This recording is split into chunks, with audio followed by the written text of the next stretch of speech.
লজ্জা করে, প্রেম ঝরে দু চোখ ভরে।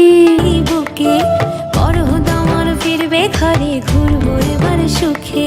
দিয়ে নেব যে প্রেম, কাশের বনে তুমি আমি করবো দুজন প্রেম। বনগাঁর মেয়ে আরিয়সী সিনথিয়ার সাফল্যের কাহিনী।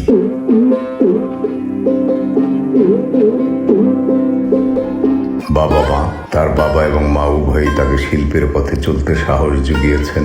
বিশেষ করে তার মায়ের অনুপ্রেরণাতেই তিনি শাস্ত্রীয় সঙ্গীত এবং নাচের কঠিন তালিমগুলো নিতে পেরেছেন। পারিবারিক সূত্রে তারা মার্জিত এবং ঐতিহ্যবাহী একটি ঘরানার উত্তরসূরি, যা সিনথিয়ার আচার আচরণ এবং উপস্থাপনায় ফুটে উঠেছে।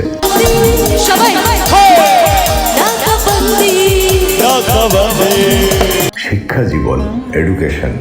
তিনি পড়াশোনার ক্ষেত্রে অত্যন্ত মেধাবী। অভিনয়ের পাশাপাশি, সঙ্গীতের পাশাপাশি, নৃত্যের পাশাপাশি তিনি তার প্রাতিষ্ঠানিক শিক্ষা চালিয়ে গিয়েছেন। সঙ্গীতের উপর তিনি ভারতের লখনৌ ঘরানা বা সমমানের কোনো প্রতিষ্ঠান থেকে উচ্চতর প্রশিক্ষণ নিয়েছেন।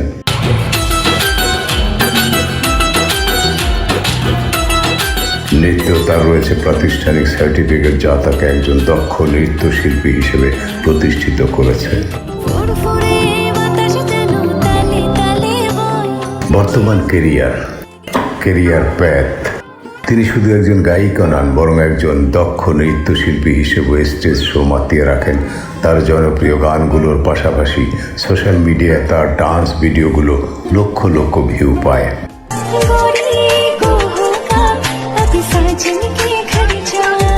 আরিয়সী সিনথিয়া প্রমাণ করেছেন যে পরিশ্রম আর মেধা থাকলে স্বপ্নের শিখরে পৌঁছানো সম্ভব।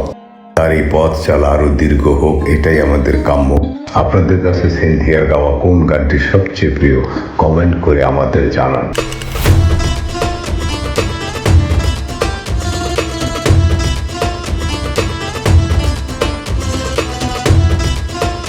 উত্তর 24 পরগনা জেলার বনগাঁর এক অতি নিম্নবিত্ত পরিবারে জন্ম হয় প্রতিভা পাল ওরফে আজকের সেলিব্রিটি আরিয়সী সিনথিয়ার।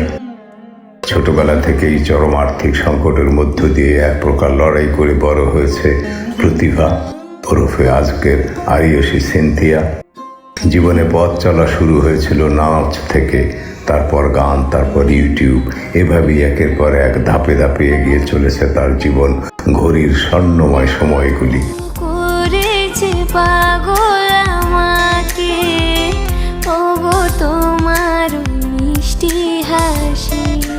সেই থেকেই থেমে থাকেনি বনগাঁর এক অতি সাধারণ মেয়ে প্রতিভা পাল ওরফে আরিয়সী সিনথিয়া।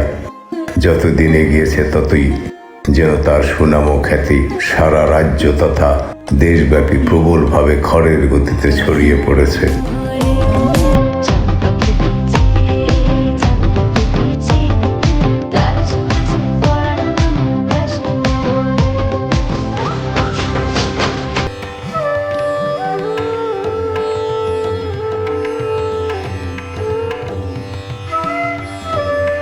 আরিয়সী সিনথিয়া পড়াশোনা করেছে বনগাঁ কুমুদিনী উচ্চ বালিকা বিদ্যালয় থেকে। ছোট থেকে আরুষির নাচের প্রতি ছিল বিশেষ পারদর্শিতা। কিন্তু কথায় আছে, কখন যে কি কারণে কোথায় কার জীবনের মোড় ঘুরে যাবে সেটা আগামী দিনেই সঠিকভাবে বলে দেবে। ঠিক এমনটাই হয়েছে বনগাঁর অতি ক্ষুদ্র পরিবারের মেয়ে প্রতিভা পাল ওরফে আরিয়সী সিনথিয়ার জীবনে।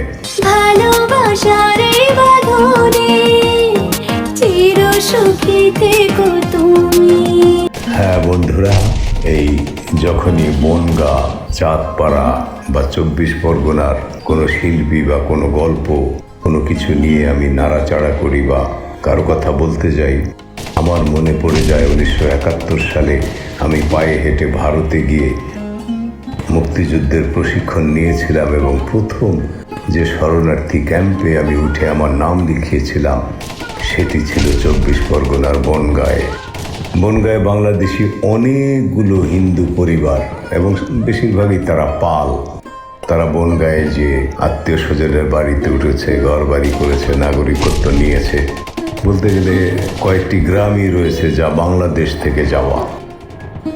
তো সেখানে আমার বন্ধু বান্ধব, আমার জানাশোনা অনেক যে সকল পরিবারের সাথে আমিও নিজে গান বাজনা করেছি, তো বন্ধুরা, তাদের স্মৃতি আমার মনে পড়ে গেল এই আরশির কথা বলতে, যে হ্যাঁ চলুন আরশি নিয়ে আবার কথা বলা যাক।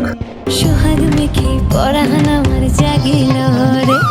নাচ শিখতে শিখতে বাড়িতে তার প্রথম গানের হাতেখড়ি হয়েছিল তার মায়ের কাছে। যখন তার অনুভূতি হয়েছিল যে গান করেও সে কিছু একটা করে দেখাতে পারবে, সেই সময় আরিয়সী সিনথিয়া তার গুরু তপন কুমার সেনের কাছে প্রথম গানের তালিম নেওয়া শুরু করে। সেই থেকেই সমান তালে তাল মিলিয়ে চলতে থাকে আরিয়সী সিনথিয়া। নাচ ও গান, টেলিভিশন চ্যানেলে রিয়েলিটি শোতেও ব্যাকআপ ডান্সার হিসেবেও পারফরমেন্স করেছে আরিয়সী সিনথিয়া। ওই কালো মেয়েটার মন মজেছে, গলায় দেব মালা রে ভাই, গলায় দেব মালা। একদিন ডান্সের একটি স্টেজ পারফরমেন্স করার পরে অর্গানাইজার বা উদ্যোক্তাদের তরফ থেকে তাকে একটি গান করার জন্য অনুরোধ করা হয়। ব্যাস, সেই থেকে আরশির জীবনের গতি পরিবর্তিত হতে শুরু করে। সেই থেকেই আরিয়সী সিনথিয়া নাচের সাথে সাথে তার গান আর স্টেজ পারফরমেন্স এর ক্ষেত্রে একটা বড় ভূমিকা পালন করে থাকে সব সময়। ভাদরে মাসে ভাদু পূজা, ভাদু গানের খটা রে ভাই, ভাদু গানের খটা। একের পর এক স্টেজ শো থেকে বিপুল সংখ্যক জনপ্রিয়তা অর্জন করতে থাকে এই বনগাঁর প্রতিভা পাল ওরফে আরিয়সী সিনথিয়া। বনগাঁর মেয়ে থেকে দুই বাংলার হার্ট থ্রু আরিয়সী সিনথিয়ার জীবনের অজানা গল্প। সুর ও সৌন্দর্যের জাদুকরী আরিয়সী সিনথিয়া কেন তিনি বর্তমান সময়ের সবচেয়ে জনপ্রিয় সঙ্গীত ও নৃত্যশিল্পী?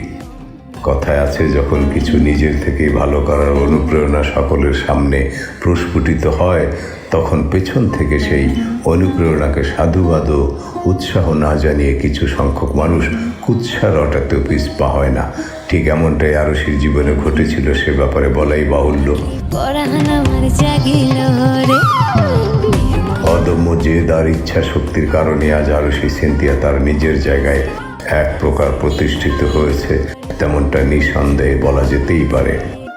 আরিয়সী সিনথিয়া তার নিজের ইউটিউব চ্যানেলে প্রথম তার স্টেজ পারফরমেন্সের বেশ কয়েকটি ভিডিও আপলোড করেছিলেন।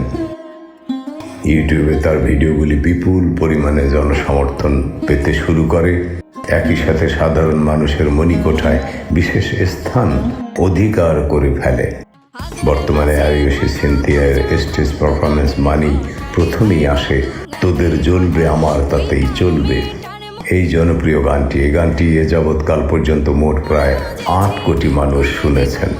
তার গাওয়া এই গানটি এমন একটি সঙ্গীত, যে গানটির মধ্যে দিয়ে সব সময় প্রস্ফুটিত হচ্ছে অদম্য জেদ আর ইচ্ছা শক্তির একটি বিশেষ ইঙ্গিত, সেই ব্যাপারে বলাই বাহুল্য। যতদিন এগিয়েছে আরশি সিনথিয়া, তত তার শ্রোতাদের কাছে যথেষ্ট খ্যাতি ও সুনাম অর্জন করেছে।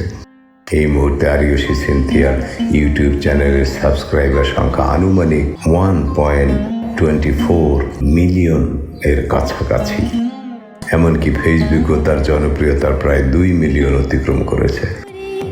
প্রেম ঝরে দু চোখ ভরে, ছিল যা মনের আশা, মিলে আজ সত্যি করে। এই বিষয়টি থেকে একটি পরিষ্কার চিত্র আমাদের সকলের সামনে উপস্থাপিত হয়েছে যে যেই পেশাতেই নিযুক্ত থাকুন না কেন, সেই পেশাকেই যদি সে তার ভবিষ্যতে অদম্য ইচ্ছা শক্তি ও জেদকে সঙ্গে নিয়ে এগিয়ে নিয়ে যেতে পারে, তবে সে একদিন এই সমাজের বুকে প্রতিষ্ঠিত হবেই। এক্ষেত্রে আরও সিনথিয়াকে এক প্রকার নিদর্শন বলা যেতে পারে।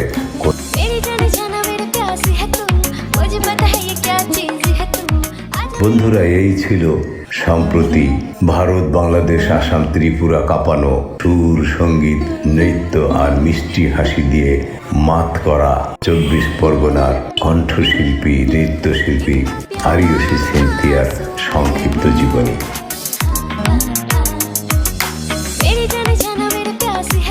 হ্যাঁ বন্ধুরা, আবারও বলি, আমার বাংলা উচ্চারণের ভুল ত্রুটির জন্য ক্ষমা করে দেবেন। আমি বৃদ্ধ মানুষ। ভালো থাকবেন সবাই। আসসালামু আলাইকুম ওয়া রাহমাতুল্লাহি ওয়া বারাকাতুহু এবং নমস্কার।